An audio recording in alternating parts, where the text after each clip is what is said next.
మనం లక్ష్మణుడు లక్ష్మి భార్య అని అనుకుంటాం.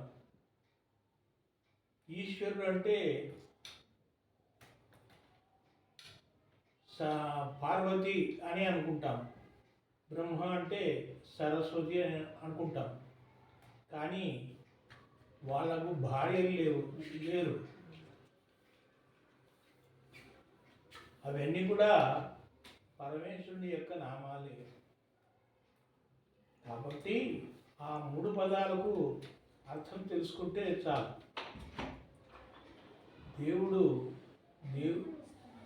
దేవునికి 1,00,000 పదాలు ఉన్నాయి. 1,00,000 పదాలు అర్థం తెలుసుకోవాలంటే ఈ జీవితం చాలదు. కాబట్టి దయానందుడు 100 పదాలే చెప్పాడు. ఆ 100 పదాలకు అర్థం తెలుసుకుంటే చాలు. దేవుడు అంటే ఏమిటో తెలుస్తుంది.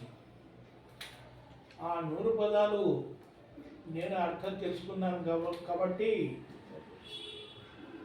నిరాకారుడు అనే అర్థం తెలిసింది. నిరాకారుడికి ఆకారం ఎట్లా ఉంటుంది? ఉండదు. కాబట్టి అతడు అంతటా ఉన్నాడు, సర్వవ్యాపకుడు అని అర్థం. కాబట్టి సర్వవ్యాపకునికి నతస్య ప్రతిమా అస్తి. వేదం చెబుతుంది అతనికి రూపం లేదు, ప్రతిమ లేదు అని. ప్రతిమ లేని వానికి ప్రతిమ పెట్టి పూజించడం అసలు అది పూజ కాదు. పూజ అంటే దేవుని ఆజ్ఞాపాలన, ఈశ్వరుని ఆజ్ఞాపాలన అని అర్థం. కాబట్టి ఈశ్వరుని ఆజ్ఞను పాలించడం మనకు కర్తవ్యం. ఆ ఈశ్వరుని నిత్యము ఆరాధించాలి. మనసులో భగవంతుడు దేవుడు ఉన్నాడు.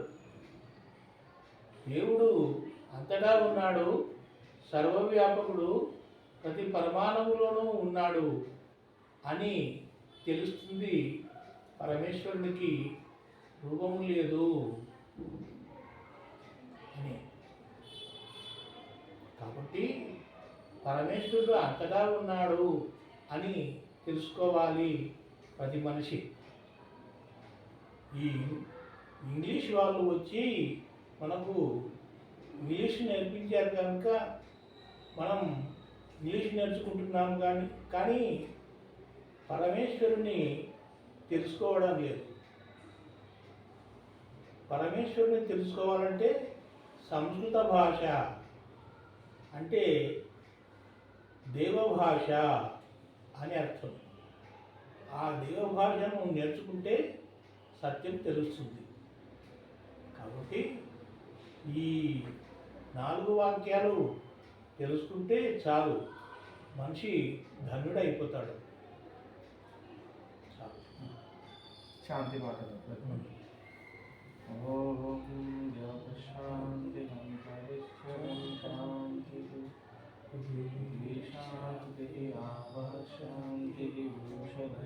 శాంతి वनस्पतयः शान्ति विश्वे देवाः शान्तिः ब्रह्म शान्तिः सर्वं शान्तिः शान्तिरेव शान्तिः सामा शान्तिरेधि ॐ शान्ति शान्ति शान्तिः.